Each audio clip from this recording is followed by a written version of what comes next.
Hello and welcome. I'm Brett Connor. And I'm Royce Connor, and this is The Best We Can Do. Here's the best we can do on today's episode. We are going back to one of our audience favorites in episode 2, Brett. Do you even remember that far back? A long time ago. In episode 2, we decided we would begin our podcast by interviewing each other. We thought people would like to know a little bit more about us, and I think we also realized we would like to know more about each other. So we had an episode called Twinterview, which I thought was very good wordplay on my part. Thank you very much. It was also, I thought, Royce, a very good episode, but too short. We didn't get to ask enough questions of each other.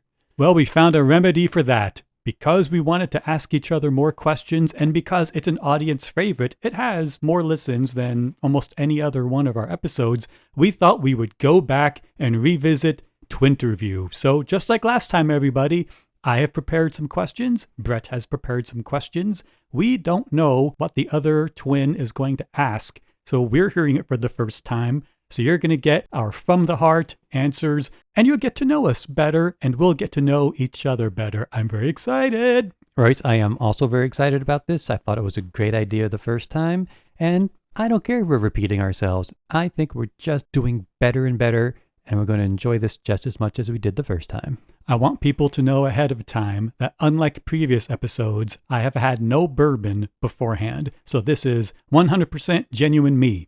I will also add that Royce is currently in his pajamas while we record this. They're very nice pajamas. Yeah, don't brag about anything. You're in your pajamas. I at least took a shower and put on normal human adult clothes. I have no defense, but I also am very comfortable. I feel so free. Lord.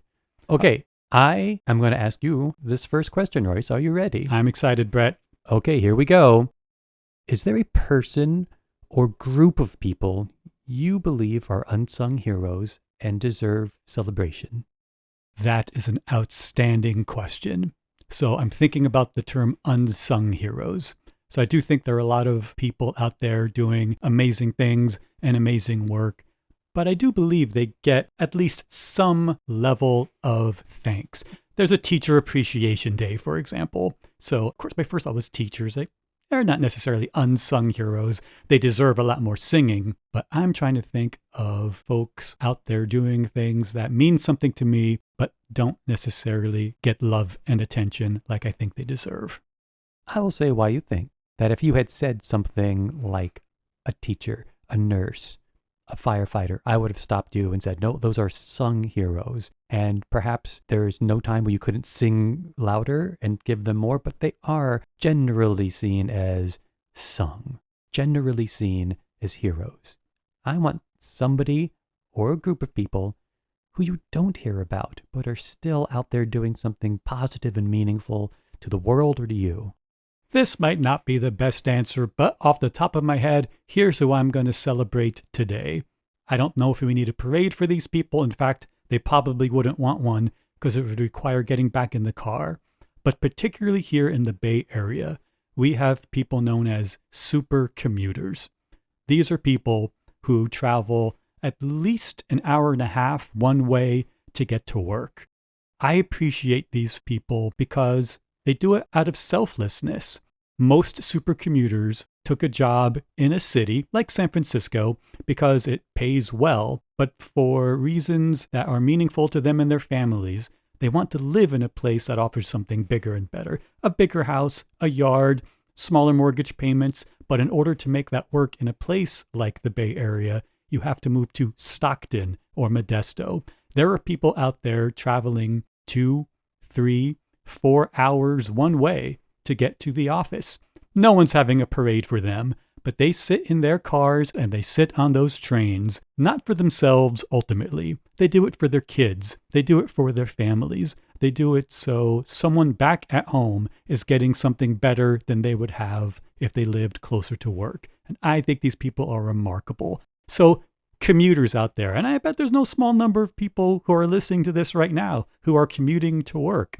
If you are commuting for longer than 90 minutes to get where you are going, I recognize that you are making a sacrifice, and it's a real sacrifice of time and energy. I applaud you. Well done, super commuters. I'm so glad you're calling them out. I think that's a great group of people. I had not thought of them, but that's the whole point. to celebrate people who we normally don't think about, who we normally don't talk about. I know someone whose one-way commute was 3.5 hours. Amazing. 3.5 hours. It was waking up at 4 a.m. and not getting back till 8, 9 p.m., but did it for the reasons you were saying. Had a family, had kids, needed more space, wanted more for their family, and really sacrificed. Thank you for recognizing the commuters of the world. I'm going to say the world. Well done, world commuters. Are you ready, Brett? I'm ready for your question, Royce. Hit me. This is a question about the podcast itself. From the very beginning, you have not wanted us to discuss political topics or maybe more controversial topics. So I would like to know why. Why do you fear using this platform to discuss political, controversial topics, particularly since we disagree on so many of them, and this podcast is about where we disagree, at least in some ways? Why do you fear discussing the controversial? Royce, that's a fair question, and I'm glad you asked it. I would push back on the word you used. You used fear. Why do I have fear talking about politics and that kind of controversy?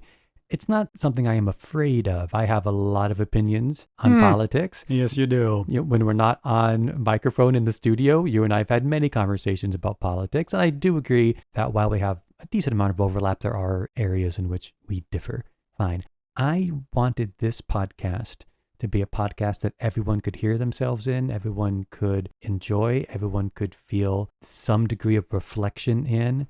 And the second you touch that third rail subject of politics, you are instantly going to start disenfranchising people. You're instantly going to start turning people off, turning people away, having them angry at us. And that's not what this podcast is. There are so many political podcasts of every ilk, of every shade of the political spectrum. If you want to listen to some people talking about politics, there are people who do it very well, do it for a living. Go listen to them. This is not that venue. I never wanted it to be. I didn't want it to be controversial. And I'll remind you, Royce, there were other things I said I didn't want to do because I thought it would divide our audience or turn people off and not make them feel welcome and feel like this was something they wanted to listen to. Politics was one of them, and maybe it's the biggest one, and it probably is the one that has the most meat to it that I've pushed away, but I am standing by that. It doesn't mean we don't address issues of substance, and we have. We've done several episodes so far, and I know we're going to do more in the future that really get to the heart of what it's like to be alive today. What's it like to be moral, and what are the important things that we can and should be doing, both as individuals, you and me, Royce, and as a society. So I'm not afraid of those topics. I just don't want to talk Republican, Democrat, blue, red. I don't want to get into that. Boring. Oh, God. Why am I even doing this? Royce, you go start another podcast and you can complain about Donald Trump all you want. I just don't want to do it. Which one is Donald Trump? Is that the one with the hotels? He's the sun-kissed guy. Oh, right. All right. No, I decided to do this podcast with you knowing that you had these ridiculous rules to make it as boring as possible. But I agreed to it because it makes you happy. And whatever makes you happy. That's right. I'm glad you're finally figuring out how things work around here, Royce. Do what I do. He's the one who bought all the equipment, everyone. I have no choice. I'm a prisoner. I'm trapped. Trapped. Yeah. Blink twice if you're feeling unsafe. Lord. He's not blinking, folks. Okay, I'm ready for a question, Brett. Okay. I'm going to change the mood here significantly. Great. But I think this is an interesting question, and I am very curious what your response is going to be. If it were possible, would you want to know with 100% certainty when you're going to die? So I've thought about this quite a bit. And the answer I have come up with is yes. I would be perfectly comfortable knowing exactly when I'm going to die, but it's for a very sad reason.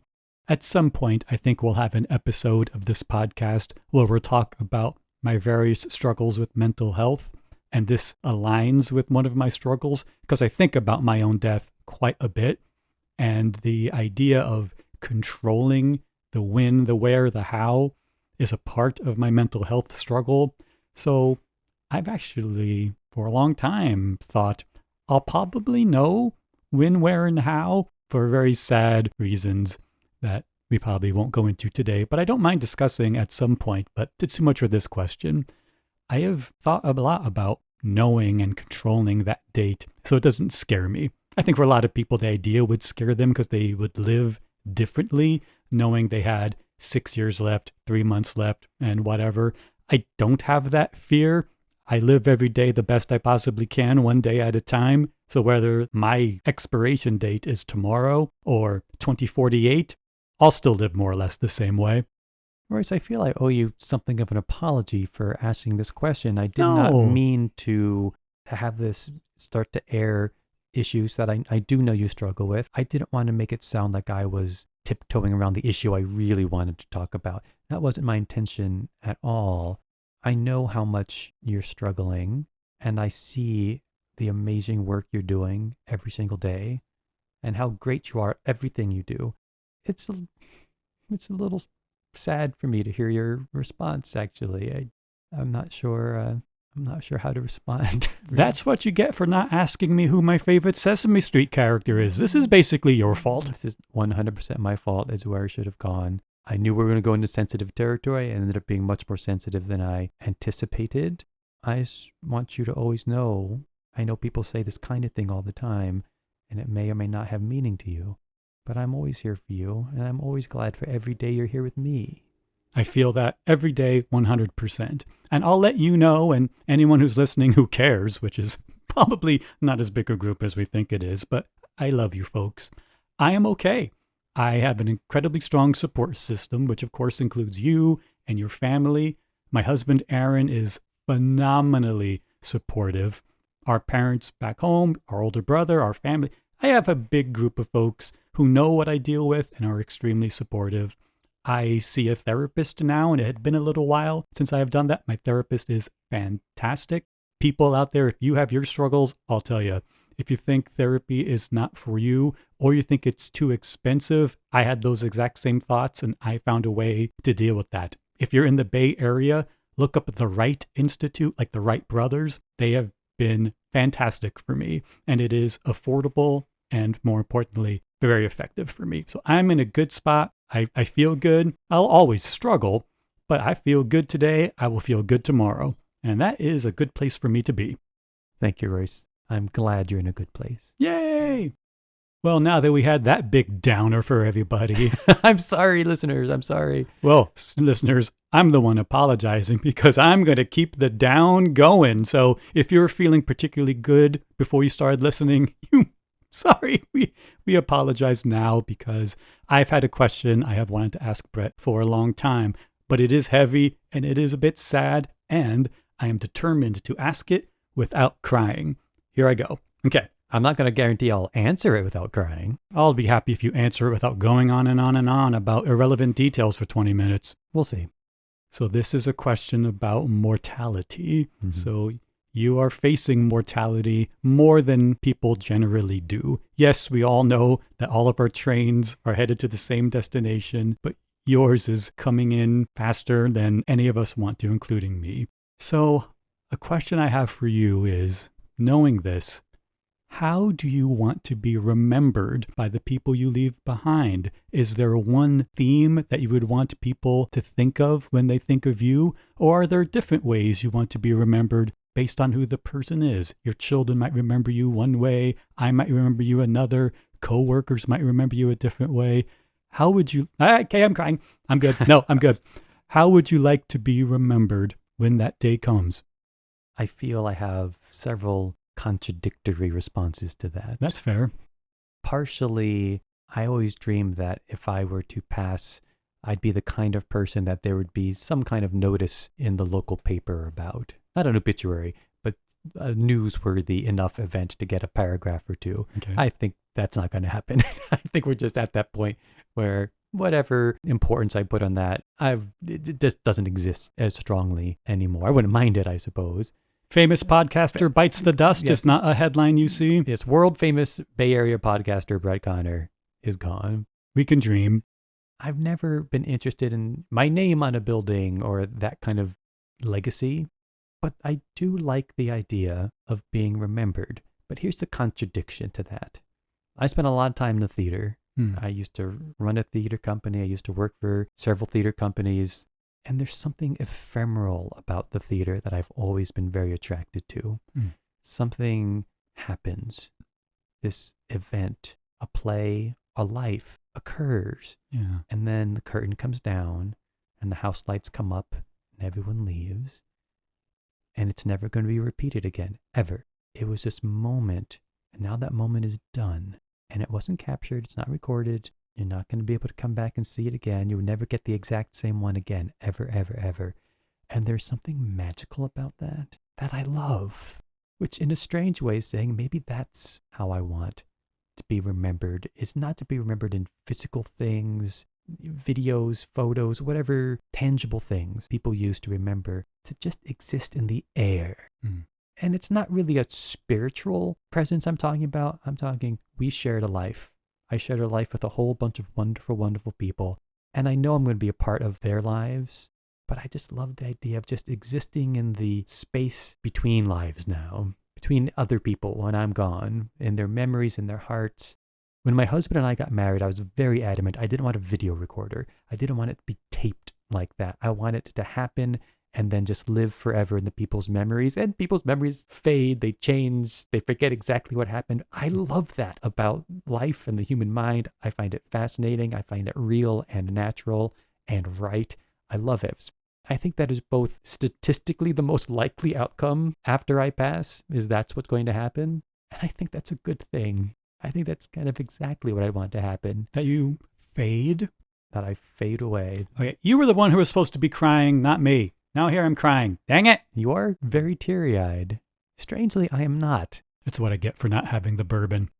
I find it fascinating. It is true, we did not share what questions we were going to ask each other. Isn't it funny we both ended up with a question about death and dying? Maybe it's not a coincidence at all. We are very highly synced twins, and we're both dealing with mortality. Why are we so down? We should have asked about K-pop demon hunters or something. I know, I've never seen that. I don't think I want to. Anyway, this is supposed to be a positive, upbeat joy. People are supposed to love this. People are supposed to love this. You know what? I'm going to go back. I'm going to keep answering this question just a little bit longer because I'm going to contradict myself back. I'm going to triple agent myself because I talked about wanting to be remembered in some ways and then not wanting to be remembered. And yet here we are, Royce, recording something that we put down, we send out to the world. Theoretically, it will exist out there on the internet forever-ish. There is something that I'm leaving behind that maybe people will remember. Legacy. A kind of legacy. Isn't that interesting? I have a feeling you're going to be remembered for a very long time. Past me, past your kids, maybe past your kids' kids. People will tell stories. And I think you're right. The day-to-day memories will eventually fade. There will be a lot of us who think about you all day, every day for a while, then half a day, every day for a while, and that will continue. But the gift all of us will have is we'll see something, and it will make us think of you, and that will almost always end with a smile. Maybe some tears too, but the smile is guaranteed. I look forward to that. It might be I'm passing a sewage treatment plant, and it makes me think of you. Fair. But there will be a smile. I accept that. I accept my fate in your mind. Excellent. Okay, I'm done crying. Tissues. I'm good. Okay. I'm good. Okay. Now I'm going to throw us right back into a fun question. We promise everyone we saved fun questions for the end, probably because we knew we were going to get heavy. So we end on lighter notes. So light notes, everyone. Turn the podcast back on. Don't give up on us yet, folks. So I'm going to dedicate this question to my kids because it is the kind of question they ask each other, their friends ask each other. It's a style of question that is known as the would you rather. I am dedicating my answer to my 3 nephews here in California who I love deeply. Okay, so if anyone's never heard a would you rather question, it is 2 potential situations and you have to decide which one you would prefer. All right. I prefer the one that ends with bourbon. Oh, you have to ask first. Okay, I'm ready. Here we go. Royce, would you rather 1, serve 1 year as Jabba the Hutt's bikini slave? Yikes. Or 2, work 2 years as the French fry cook at McDonald's in Panama City, Florida? Yeah. These are the options. Is this an actual question from the boys? No. They ask this kind of would you rather question. I have created a would you rather for you. And would you rather do the Princess Leia in Return of the Jedi in the metal bikini for a 1 year stint chained to a slug? Or would you rather make French fries for 10 hours a day in Panama City, Florida? Well, if this is the kind of intellectual depth that the boys bring to this game when they play, no wonder I worry about public education as much as I do. I will say this. Rather than being chained to a slug, I would rather become the slug myself, and the best way to do that is by stealing McDonald's French fries every single day for 2 years, even if it required living in Florida. A beautiful state, but not great if you don't like humidity or big spiders. So I will choose doing the French fry thing at McDonald's in Florida because I get to have all the McDonald's French fries I could possibly want. And when I'm done, I will look like a Jabba the Hutt.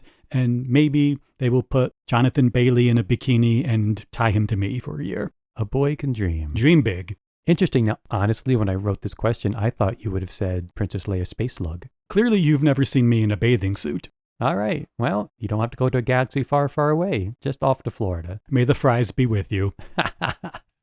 All right. I get the last question. Everyone, thank you for listening. Last question is going to Brett. And for this, we have to go back to one of our all-time favorite TV shows that we watched as kids, like all children across America. We would watch Inside the Actor's Studio with James Lipton. Every little boy wanted to be James Lipton when they grew up. I don't know why we even had to come out, but yes, we watched that as kids. It's not a show that you need to know if you've never heard of it. All you need to know for the purposes of this is every episode involved the host interviewing an actor, and it always ended the same way. The host, James Lipton, took 10 questions from some obnoxious French guy and always asked them to the guest. The guest was not allowed to think about it. They just had to hear the question and immediately answer it without comment, without thinking, and there's no talk afterwards. So we're going to do the 10 questions. No commentary, no thinking about it. You just have to go. First thing that comes to your mind. Okay, you feeling good? Oh my goodness. You know, I did watch that show quite a bit, but I cannot remember 9 out of 10. No thinking about it. What comes to mind you're going to say. Okay. All right, we end Twinterview with these famous 10 questions from some obnoxious French person who I'm glad I don't know. Here we go. Go. What is your favorite word? Mariposa. What is your least favorite word? Ugh. What turns you on? An accent. What turns you off? Dumb. What is your favorite curse word? Motherfucking shitballs. What sound or noise do you love? The ocean, the waves crashing into the sand. What sound or noise do you hate? That white noise, high-pitched static noise. I don't know how you would describe that. Feedback, maybe. What profession other than your own would you like to attempt? I've always wanted to be a managing director of a big theater. What profession would you not like to do? French fry cook in Panama City, Florida. And finally, number 10. If heaven exists, what would you like to hear God say when you arrive at the pearly gates? Told you so. Fantastic answers. No commentary. That was fun, actually. All right, well, that was it for Twinterview. Once again, I feel like I got to know you better and just understand what a remarkably boring person we can be when we put our minds to it. I'm amazed at the depths of disinterest you can bring to a podcast, Royce. It's a wonderful event to sit here and hear you babble on. It takes serious work and dedication to be as uninteresting as I am. But you know, we did get serious today. We did. I'm glad we did. The whole setup of this Twinterview is to have this opportunity to get to know each other a little bit more, and by extension, our listeners to know us a little more. Thank you for being extremely vulnerable today. Thank you for providing the opportunity, and I just love spending time with you and getting to know you better. And besties, thank you for caring enough about us to get to know us a little bit better today. We see you, and we love you. And that will wrap things up for this episode. Thanks to our theme composer, Seth Weinstein. And thank you, besties, for spending time with us today. We know you're doing your best out there. We can't wait to see you again soon. Like and subscribe so we can stay in touch. You can follow us on Facebook, YouTube, Instagram, X, and Blue Sky. Find those links, other information, and email us at www.thebestwecando.com. For now, I'm Brett Connor. And I'm Royce Connor. Next time, we'll try to do better. But for now, this is the best we can do. Bye-bye, everybody. Goodbye. Oh, I want some French fries.